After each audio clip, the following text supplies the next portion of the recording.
All right, welcome to our new format of Inside Gateway. We are now doing it once a month on the third Wednesday of the month, which happens to be today, which is the 19th. So we're thankful to have Mick and Brooke Gerber, one of our house parent families or couples here on campus. So what house are we in right now? Cypress House, the best house. Yeah, I would concur to that. So let's just rewind the clock a little bit. Like, Mick, you're from Bluffton. Obviously, you're both from Bluffton, so you've probably heard about Gateway. But what was kind of your first exposure to Gateway Woods? We grew up knowing about Gateway. Would go to the auctions from time to time. I volunteered back in like 2002, 2003. Okay. I was in college. I was actually in high school, and it was a great time. Came up every day after work. Got to meet a lot of people's residents. I kind of really fell in love with the place at that time. Nice. How about you, Brooke? We came up to the auction sometimes, Okay. and we knew what Gateway was just from being close. So fast forward a little bit. How long have you been house parents to this point? A year and a half. A year and a half. So what kind of prompted you to think and pray about being house parents, or was it something that you had thought about before? So actually, 10 years ago, Zach Birch, who you know, plays with, at a very bad time in our life, a time that did not make sense. He was working here, and he, out of the blue, was like, "Mick, you and Brooke should consider being house parents."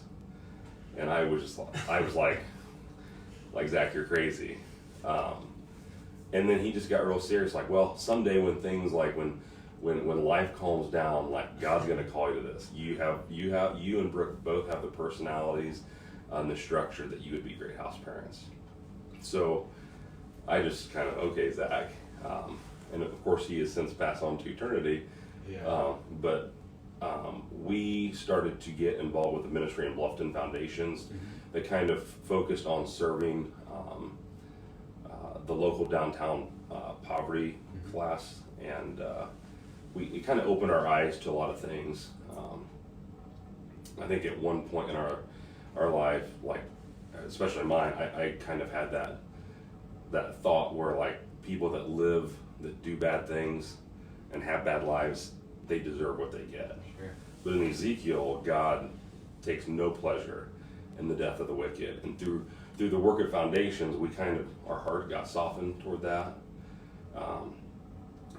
Toward understanding that we're on the same playing field without Jesus, and that they need Jesus. They need the hands and feet to go to them and reach them. So, a couple years ago, we just got more involved. Our heart softened, and then a time came in our life where we were maybe looking for a reset, and a couple that was a house parent here, bumped us about Gateway Woods, which we joked about at first, like, oh yeah, sure.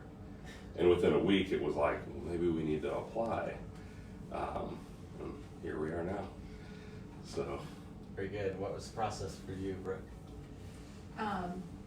We just kind of on the same page. Like, it was never even considered, and then all of a sudden we were like, maybe we should take this more seriously, and we just both had the same feelings at the same time, so that was really helpful. And then we just decided it was a lot of God things that led up to it and brought us here. I think every reason we would get to a point and say, well, this is why we can't go. And sure enough, within the next day or so, God would take away that issue. Okay. Or at least do something in our mind that would be like, this isn't an issue. And so we got to the point where there was no reason we couldn't come. So yeah, very good. As always, if you have any questions, feel free to chime in. So a year and a half, and you got put into leads pretty quickly. Maybe not necessarily by choice, just for being short-staffed, or kind of how the pieces fell into place. How could you compare and contrast like what you like or dislike about the difference between living on campus versus coming in as reserves? I would say being lead fits our family better. Okay. Our kids definitely like it a lot better, just being consistently here and not moving back and forth and having all their stuff. Yeah. Has been a major benefit for them. Mick has a lot of skills. Maintenance might not be one of them. But all the office work and the computer stuff and paperwork and stuff is right up his alley. Yeah, and he's very relational too, and that was you and me both, brother. I was not handy with the hammer, but just being a team with these kids and just kind of having fun, it's just that's what I loved. And you had a lot more of that natural relationships happening where I felt like when we were alternates, you had to force that a little bit because you only had shorter windows, and then I was back out trying to spray bugs or whatever. Yeah, in fact, personally, I had more anxiety about the maintenance side than about like a kid start going into an incident or something, behavior issue. I mean, I was just terrified almost every day for me. Maintenance, like, what's going to happen? What am I going to have to do? The mower might break down. Yeah, I say this a lot, but like when I was an alternate dad, you had Paul Fisher and Keith Byer. I wasn't too worried when it came to maintenance stuff because I could always fall back on them. But yeah, since they're gone, it's a little more difficult. But there's been some other competent people. So obviously, thinking about other house parents that we always generally have a need for house parents. Now, how would you speak into the hearts of the others that are like 2 years ago, you guys sitting there, or even 10 years ago, when Zach put that seed in you and it just did not seem right at all? How would you encourage somebody to pray and just be open? Pray unhindered. It is so easy to come up with reasons, and I feel like that is so, I don't know, we always do that. That's just how we are. That's how we're made. But it's so foolish when we give a reason to God why something can't happen. Can you give me a reason, like one of the things that you for sure, this can't happen because of this? I would say a lot of people, it's like because of our kids. Okay. But it hasn't always been easy for our kids here. However, I think that they understand when they go to school that kids have stories, and there's a reason why kids might act out or are going through difficult things. I believe they see the world is bigger than themselves. They have built relationships with these kids. I'd say our kids are older, but a lot of times the younger kids definitely soften these teens, and I don't ever feel like our kids were not safe. Sure. Yeah. The kids actually just end up loving them and protecting them. Yeah. And it ends up being a very family-like, oddly, but somehow it works for the most part. Yeah. I don't know if it's a funny story, but it kind of speaks into that. We're at the zoo. Josiah, he was, 2 at some point, and he's a pretty energetic kid and loud, and so we were at a point where they're feeding the sea lions, and this guy was getting noticeably just frustrated by Josiah and the noise coming out, and then we had a resident that was about to fight the guy to protect Josiah. I was like, thanks, but it just goes to show you, just they do become protective of, these are my family, this is. Yeah. I'm outside the organization. You have that fear, these kids are kind of troublemakers and it's not safe. But yeah, if anything, I feel like our kids are safe, seem to be safer around the residents. As crazy as that sounds sometimes, but they're very protective, very involved with them.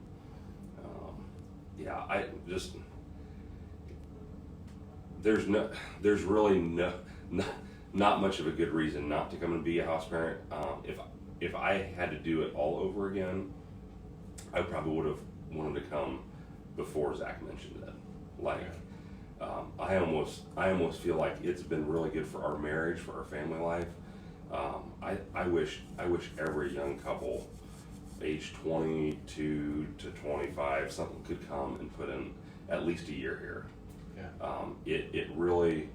It's really enhanced our marriage and relationship, because when you're in high stress situations and we have something going on between us, like, you have to work through it. You have to, sometimes when you're freshly married, you have that, you don't do that. You don't know how to do that, but you learn how to do that here.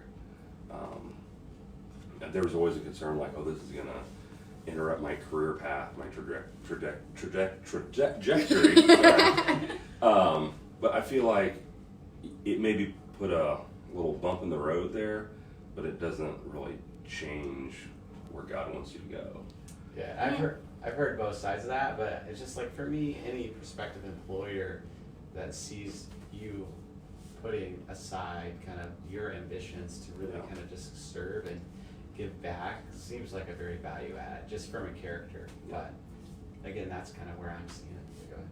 And you're learning how to communicate through difficult situations, and just how to relate to people, which is really good you're gonna have to know how to do that. Yeah.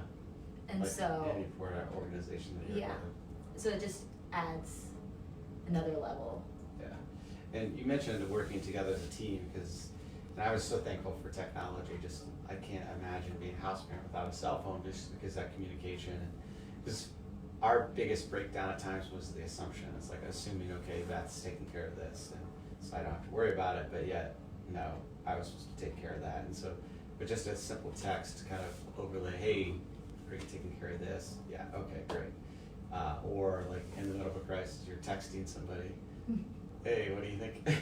So like, it's kind of nice that technology has made house parenting just a little bit easier from the technical standpoint. So going back to the people that are praying, how else could you encourage them as they're thinking about the potential of coming? Well, come out, give it a shot. No, honestly, we love having people come out, have dinner with the house, see what it's all about. And I know that's hard for some people in Illinois and Ohio and wherever they're coming from. But we also can host people, work stuff out. But like, do your research on it,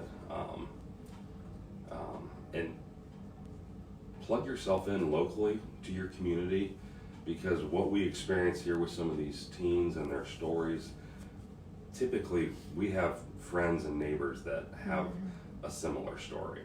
Yeah. And too many times we judge people not knowing their story. And everyone's responsible for their own actions, but some of the stories of some of these teens, they're victims. Yeah. And yeah, it's really tough. And I just think of some of the anger and sadness that I have over their stories. I can't imagine what God goes through. Yeah. But yeah, get plugged in, pray about it, reach out, come out. And not just that, maybe house parents not a good fit for you and your family, but like, we have so many different programs with foster care and LARC and the school. Yeah. That you can plug in and maybe not invest as a house parent, but invest other ways. And maybe if they want to try it out, they can come for the summer, right? Yeah, volunteer. I'll be honest, that was probably one of the greatest summers of my life. And I'm terrible at maintenance. I remember there's a door over at Hickory. Every time I go outside and look at it, it gives me nightmares, because I had to repaint it 3 or 4 times because I kept using the wrong paint on a metal door. But just the people that I interact with, brothers and sisters from different churches, just time together, and then with the residents, it was a great summer. Yeah. And as a house parent, I think a lot of times summers you get nervous because kids are home more, but I just loved it because you had new faces, new people to speak into these kids' lives, but then also just new energy. And so summer at Gateway it's special.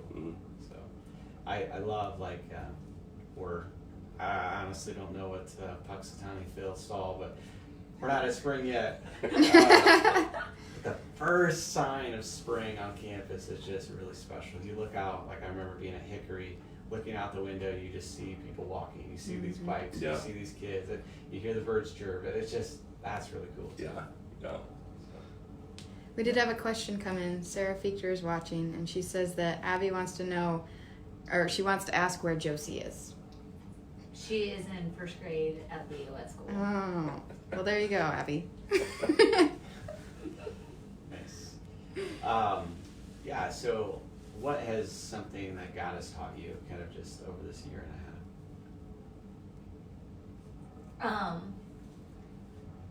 I would say, like, that he shows up and that his grace is there, and we see it a lot. And just being able to see that, the evidence of God working. Yeah. So, looking back over the year and a half, is there kind of a fun, special memory that you'll take with you when your house parenting time is done? This one's mine too. Well, you have a really good one. So whenever we first came up and moved up here, Josie was petrified of riding her bike without training wheels. Okay. And so It's a great way to learn bike. yeah, it's perfect Right. place for this. And so we had two of the boys, and they were all concerned, so they put her seat down and got it all ready. And she was way braver with them than she would have been with me. And they chased her all the way around the track and was just so exhausted. And parenting is so hard work. Yeah. But they were so proud of themselves that Josie could ride her bike after one lap around the track. And she never forgot that either. She Yeah, still talks she's still, about it. yes, she will never forget those boys. Yeah. That's awesome. That's great. So, it was just, yeah. Yeah, HP kid life, but just house parent kids are just special. Just now, no longer being in that, but being on staff. I love seeing kids come to school or the office, or just even outside. Maybe you just hear a whole bunch of noise. You look out your window and It's the biker gang of boys. something happening. Having a out lemonade there. stand. Yeah. It's really cool, and it's just a unique thing about Gateway. And obviously, we mentioned about the kids and the concerns, like, are they going to be safe? But it's just the memories that your kids are going to have that they'll take with them for the rest of their life, and that's just really cool. So I just want to thank you guys from the bottom of my heart for what you've done and what you continually do. And if and when house parenting is done at some point for you guys, keep us on your hearts and prayers, and keep spreading the good news. So is there anything else that you would like to add, or thank the donors for? Yeah, thanks for all you guys do, the money, coming out for the auction, the volunteer work, and most importantly, the prayers. I mean, I'm sure we could actually get by with all that other stuff if we just had the prayers, because all that stuff is just an accessory to that. But no, thank you so much, and hope to see some of you guys out next week to try it out. So. I have one question. What have you guys learned about yourselves through house parenting? Go ahead. One of the biggest things I think I've learned is that the team dynamic that we have, even with Brooke and I, is so, I'm kind of a lone ranger. I think I know everything, can do things on my own. Except me. But I can't tell how many times either Brooke or the other couple, like we're able to, like, iron sharpens iron, where we're able to talk each other into what's the right choice, or take the emotion out of a situation and work through something. Just, I don't know, for me it's just been taking others' input and realizing the gold that's there. Yeah. That was great. Well, thanks again. Anything else? Nope. All right. Well, thanks for watching, and just as always, and as we heard, pray for Gateway Woods. Pray for more house parents. Pray for mentors and foster parents. Just really anything that Gateway is involved in, we just covet your prayers. And as the weather hopefully is getting warmer, that's obviously a lot more excitement, but then potential for more danger too. Just people moving around. So just continually pray for Gateway Woods. Pray for this summer, hopefully, that we'll have the right people come out and support and help, and just coordinate all the different jobs and tasks. So until next time.